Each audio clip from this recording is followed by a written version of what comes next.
Rappelons-nous de l'expression de Paul qui n'est pas strictement de Paul, mais de l'Esprit de Dieu, l'Esprit de vérité, à savoir en Adam et en Christ. D'un côté, dans notre relation par nature avec Adam, la vieille création, nous voyons un ensemble de conditions, et de l'autre, par notre incorporation à Christ, nous voyons un nouvel ensemble de conditions qui est différent. L'Éternel Dieu souffla dans ses narines un souffle de vie, Genèse 2,7. Le premier homme, Adam, devint une âme vivante, 1 Corinthiens 15,45. Le jour où tu en mangeras, tu mourras certainement. Genèse 2,17.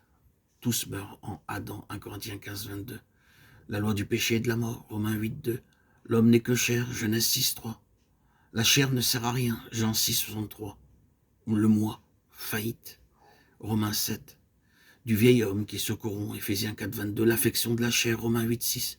Ce qui est bon n'habite pas dans ma chair, Romains 7,18. De la chair, la corruption, Galates 6,8.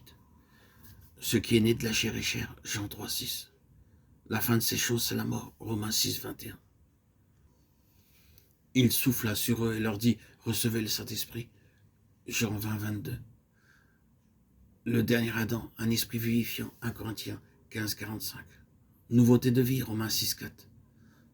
Tous revivront en Christ, 1 Corinthiens 15,22. La loi de l'esprit de vie, Romains 8,2. L'esprit, la victoire, Romains 8. L'homme nouveau créé dans une justice et une sainteté que produit la vérité, Éphésiens 4,24. L'homme nouveau, Colossiens 3,10. Le régime nouveau de l'esprit, Romains 7,6. Par la conformité à sa résurrection, Romains 6,5. On crucifie la chair, Galates 5,24. Et notre vieil homme a été crucifié, Romains 6,6.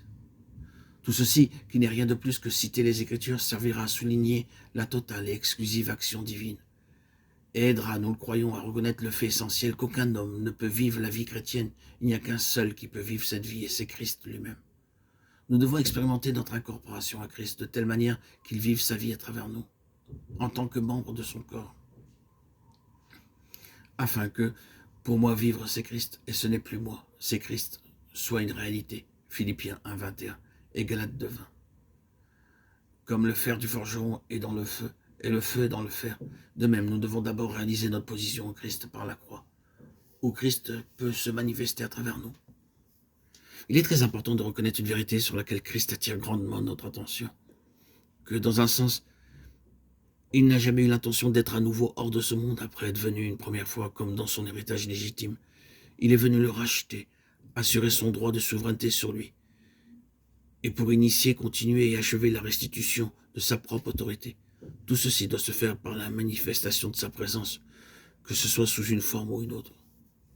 Alors qu'il a beaucoup parlé de son départ et de son retour au Père, il a aussi rendu très clair sa présence permanente ici-bas par les mots « Et voici, je suis avec vous tous les jours, jusqu'à la fin du monde » Matthieu 28,20.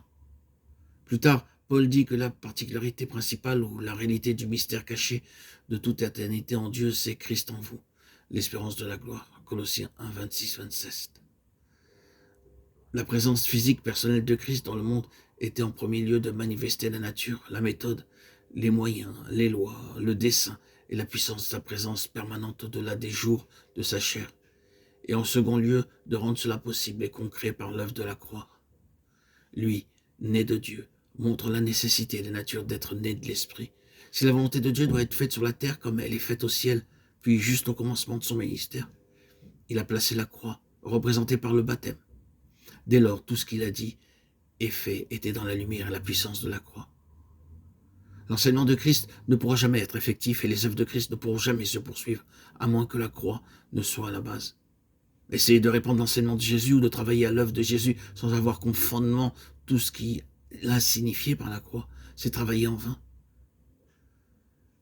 Et sans l'approbation du Père, il sera nécessaire de revenir à ce sujet grandement.